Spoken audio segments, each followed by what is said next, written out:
Okay, hello everyone. My name's Shovon and I'm the CEO and founder of Inspire Doll.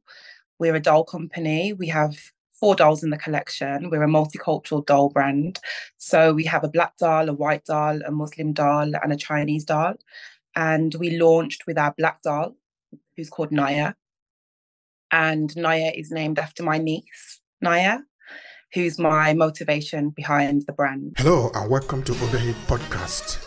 I'm your host, Obehi A14, and I strongly believe that everyone has a story to share. Now let's get started with this episode.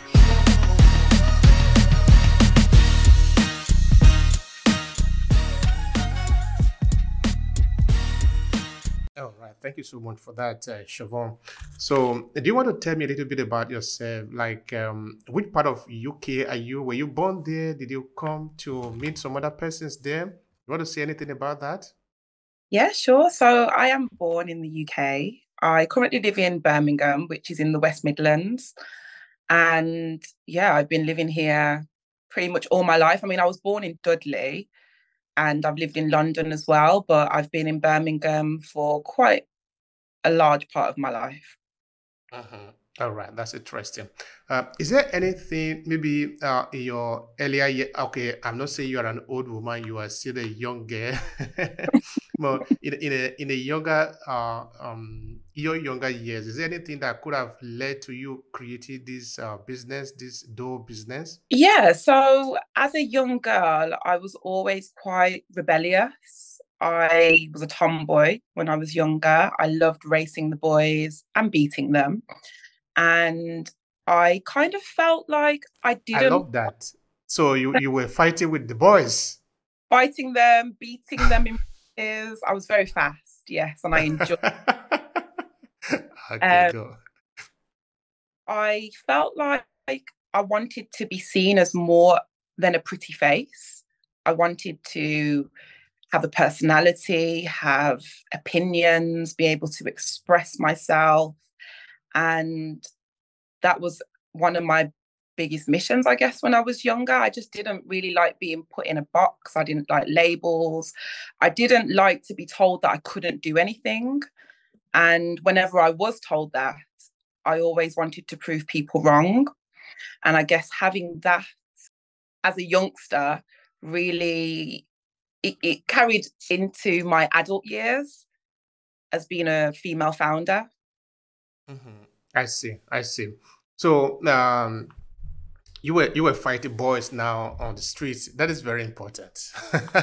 So you never find a boy that was strong enough to make you stop it by giving you a really good lesson. No, I'm just provoking you. All right. Now, I remember the last time that we talked, you did told me about your niece who was having a kind of an experience which sort of led to you creating this dough business in a reaction to her feeling. Do you want to share a bit of that with us? Yeah, sure. So when my niece Naya was 5 years old, we were having a conversation one day and she decided to tell me how she felt about her skin color. And Naya, she's a darker complexion. Um, and she felt like it was ugly. She felt like she didn't want to be black. She felt like she wanted to be white. Being white was beautiful, being black was ugly. And at the time, she was only 5 years old, and it really, really affected me. And, I felt like, number one, why is a 5 year old feeling like this at such a young age? And number two, what could I do to empower her and build her confidence to assure her that she's beautiful just the way that she is? And this is where I thought of creating a doll range. And we actually named the doll, the first doll, the black doll, after my niece Naya. So now she loves being black. She feels like she's a celebrity now. That's lovely. That's lovely. That is really very important. But a curiosity, but where is that feeling coming from? When you were much younger, like 5, 6, 7, 10 years, were you having those kind of feeling too? Um, Not particularly, but I think that's because of colorism. Because colorism, it's a big problem in the Black community where the light-skinned individuals are deemed more beautifully aesthetic than the darker skinned individuals, especially females. So I didn't really have that experience because I'm quite a light skinned Black woman. But I know some of my friends have had that experience. Some of them felt like they weren't as beautiful and they would compare themselves to light skinned Black women, mixed race women, or white women. So I think it's definitely been an issue for a very long time. All right, thank you for that. Of course, you are reacting to that by creating your series of doors, and of course, you have built a business around that. Correct? Correct. All right. So, how do the people receive your I don't want to, okay, let's call it your offer to the society to look at the society in a different way? How do the people in your neighborhood or within your network, how do they see what you are doing? Well, I've had great feedback. I've had people tell me that this is necessary, it's needed, more representation is important. And, that's really great to hear that feedback. And I think for some other people, it can be a little bit uncomfortable because I am, how can I put it? I am questioning the status quo and having to have uncomfortable conversations about how Black people can feel, especially compared to a white person. So if I'm speaking to a white person about these issues, they might not necessarily relate to what I'm saying. So I have to find the right words and be able to articulate myself to not make them feel uncomfortable, but also not shy away from what I have to say. Mhm. Okay, I like that. I want to underline, you don't want to make them uncomfortable. All right, that's good. Now, do they make you uncomfortable when they talk to you, when they act with you? Well, I don't think they mean to some of the time, but there are a lot of stereotypes, especially around the Black community. So I have felt like when I'm in certain spaces, they don't know how to take me because they might have a preconceived idea of how a Black person's supposed to act or speak or, carry themselves. But that's only a small number of people. Quite a lot of people have made me feel very comfortable and have really been susceptible to my message and my cause. But there are the odd few who make you feel like you shouldn't be speaking about this issue because it doesn't relate to them. Well, that is really very important, the Shovon. In that now, when particularly you are looking at the second generation of immigrant, particularly in other part outside the United Kingdom or the United States, because there, of course, you have had them for several centuries, or maybe places like Italy or Germany, okay, a bit of France, where African migrants are sort of new to them. They believe it is new to them, even though, of course, there are evidence that Africans have been here for several centuries. But anyway, we can leave that apart, no?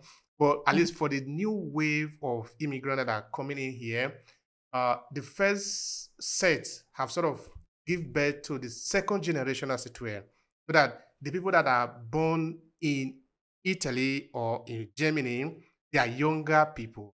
They're actually the second generation, as it were. It is now that they are giving birth to the third generation. So to this society, they very perfectly fit into what you said there, that they don't know how to put you. They don't know how to describe you. They are sort of dealing with that. You see, now in Italy, in the northern part of Italy, to be precisely, where I've carried out my research, I've had to talk to some people a number of times, particularly the younger people who sort of feel a little bit like rebel, as it were, no? In that they are saying, well, I was born here. This is me. I don't need to hide. You don't know how to take me, but that is your problem. It is not my problem. Yes. I don't, the point is, I really think it is a good approach, the one that you are taking. In that you are trying to be sure that you are present. You are trying to be sure that this is the situation, but I have my way of interpreting it. And I really believe that a lot of people of in the African diaspora, the second generation, they really need to speak up about how they feel. You don't need to hide it. And coming back to what you were saying before, I don't think necessarily whether we should be concerned so much in not making them uncomfortable. We just need to say what we feel is right because they don't understand what you are feeling until you say it. And Mhm. if we believe that by saying it, we're going to make them uncomfortable, we don't say it, therefore, it remains in a loop. So I believe that we need to be bold enough to say, okay, this is me. I am here. This is how I feel. You don't like it? Let's talk about it. Now tell me, how do you feel about that? No, I mean, I definitely agree. I do. And I think it's really important to be able to use your voice and speak about your own life experience because that's your story. And the more that you feel like you can't share it, the more you internalize your story. And, I think it's really important to heal and be able to speak from the heart and not be afraid to voice what your experience in life has been. All right. Now that take me to another one. How do you create a door? Okay. So it's quite a long process, if I'm being honest. What I did was I found an illustrator who I liked, and I sent over my ideas for each of my dolls, and she created the illustrations with my direction. We then sent over those illustrations to a manufacturer and we went through the prototyping stage. And then when I was happy with the prototype, then we went into batch production. And then once the batch production was done, then the dolls were shipped to the UK and then we launched. But it's a lot longer than what I'm saying. It was You are trying to a condense lot, it so that. a lot back. All right, I get that. I get that. I get that. Now it become a business for you, correct? Yes. And this is another important thing that I really like about the conversation. In that everything we know how to do, we should be able to translate it into business. In the sense that you are giving something out to a people or to a society that should be you should be able to earn from that. How did you Mhm. develop the business mindset from what you are doing? Tell me about that. So at the time when my niece had the conversation with me about her concerns for her skin color, I was attending university and I was studying business management. So I was learning about business, but it wasn't really hands-on business. It was more theoretical. So I wanted to develop real life experience alongside studying. So I joined this entrepreneurial hub who partnered with my university and I told them about my idea. They felt like it was a great idea and I was assigned a mentor. He then gave me advice on how to contact manufacturers and gain my confidence really because I think when you've not done something before, you are a little bit doubtful. So to have someone there telling you, you're doing great and giving you additional support was really important. And that was how I started my entrepreneurial journey with the organization called Steam House. All right. Thank you for that. You see, there's another thing that is very important for me now. You see, we started the conversation by your niece who did it feel comfortable. Of course, she's just 5 years. She's just a baby. But of course, as a baby, she feels the communication in the society and she make up her mind of how she want to react to that until you manage to change her mind that, well, that's not right. Now, how does she feel? Tell me about that. Well, I think she feels like she's valued. Now that she has a doll named after her, she she feels like she is beautiful. And I think because we have four other dolls in the collection who are all different in how they look, she also realizes that we all bring something different to the table, and that's what makes us special, our differences.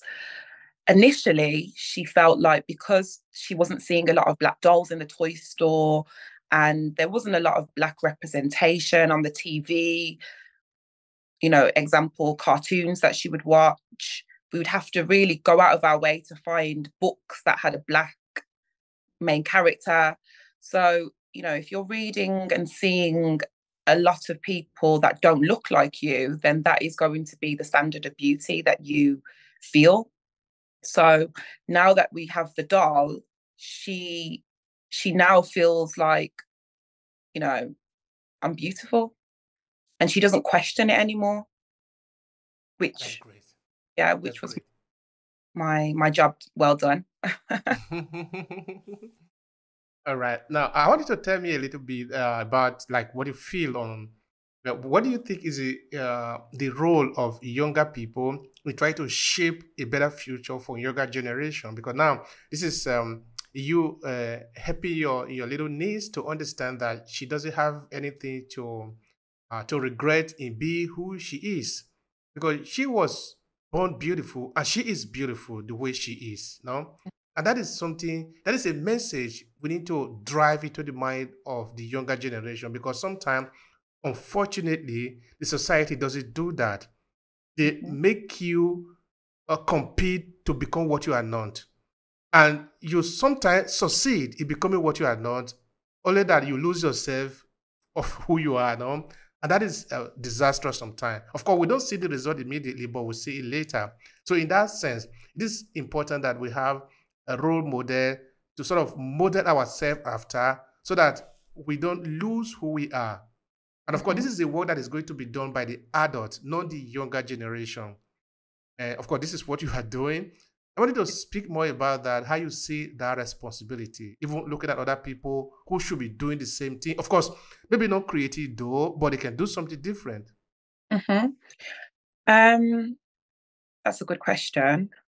Well, I felt that even though, I've set up this business and I feel like I'm at the top of my game in my career and I have so much to bring to the table, I still get overlooked, whether it's, in jobs or, just any situation. It can be because I'm a black woman and might not speak as articulately as my white counterparts, or might not have the same personality as, you know, who's in charge, which sometimes can be white middle-aged men.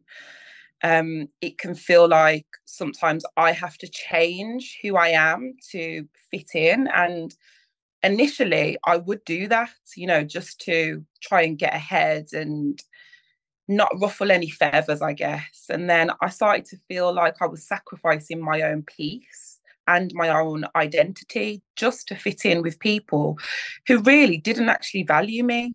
They didn't. Uh, I know it's crazy when you think about it.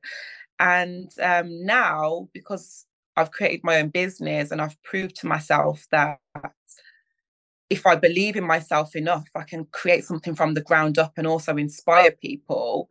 I think my advice would be don't be afraid to create your own table, um, because it can be hard, but you can protect it. When you're in a situation where you may not be feeling valued, you might say the wrong thing and then they can fire you. You might say the wrong thing and then they sabotage your reputation. And that's a really uncomfortable way to live.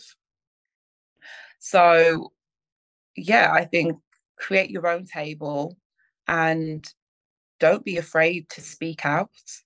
You really need to own your voice. First, find your voice, then own it. Don't be afraid to express it, because again, the society is not going to help you do that. You are going to do it for yourself. It's Mhm. like standing started up or started out in the crowd. Nobody's going to do that for you because the crowd is happy be a crowd. When you want to come out of the crowd doesn't like it. So, but it is you that is finding your voice. You need to find out. You cannot Yeah. remain in the crowd and find it. It is not possible. You are going to be distracted with all the noises that are coming from left and right and center. It's called distraction. And for you to be able to find your voice, you need to literally move out of the crowd. Of course, this one can also be psychologically that you might remain in the crowd physically, but your attention is focused on something different, which of course is going to physically lead to you leaving physically the crowd because you need to find your voice. That is, I really find that to be very important. Okay, now tell me about something else. How do you go about the marketing? So our marketing, we like it to be universal. We like to see white little girls with our black doll. We think that's really important. We also like to market the doll as if she's like a friend. So, for instance, if a white little girl has a black friend at nursery, then why can't she have a black doll in her toy collection? It's just mirroring society. And we also market the doll with her storyline. So she moves house, she moves to the countryside, and she finds a teleporter, like a greenhouse in her back garden, which transforms to a teleporter. And then it takes her around the world with her other friends, which are the three other dolls. And they meet inspiring women from around the world and discover new cultures. So it's not just a doll that we're selling, it's an experience, if you like. So little girls get to discover women that might not be as visible in this world, from lots of different backgrounds, lots of different cultures, lots of different skin tones. And for me, it's just all about inspiring and empowering these young girls to know that they can be anything if they put their mind to it. And look, we'll show you women who have already done what we're saying you can do. Thank you so much for that, Shovon. I really appreciate that. That is powerful, and it sort of remind me of the series that we are currently working on. It is important that we tell our story. There is no two ways about that. As African diaspora, it is absolutely important that we tell our story. We own our voice. We put our face in it. Because I repeat again, nobody is coming to do that work. So the series that we are currently working on just now is a storytelling about African diaspora. That we need to look for a way to tap into the power of storytelling in everything we do, whether we are in business or we are in a social situation. We need to be able to own our voice. Mm-hmm. Don't be afraid of maybe you are going to upset people because you are going to upset people. But that people that are upsetting you, they don't care whether they upset you or not. So you need to own your voice and stand for it. Because until you stand your ground, I often say you don't have any ground. And I think I've got something to add to that. So I have a little boy who is 10, and I was really worried when I fell pregnant and found out that I was going to have a boy because of the society that we live in and the stereotypes. And, you see in England very horrible things about the Black community and Black boys, and they're labeled as criminals a lot of the time, hoodies, they wear like they're gangsters, and I did not want my son to have to fall into that category. So I knew that I was going to have to find my voice to challenge what society thinks of Black people, because for such a long time there has been this narrative that has been pushed onto society where we aren't as valued as other races, and I never ever wanted my son to have to feel like that. So I think I'm kind of taking the first bullet for him so that it's going to ease his quality of life. I really love that. Thank you. All right. Now, what would be your final thought here, considering the conversation that we have had today, maybe relating to the dome that you are creating, or the society in general that you are living, you are trying to shape, because you are basically trying to shape a narration, and that is not a small project. Let me conclude in your own way. I just want all girls to feel valued.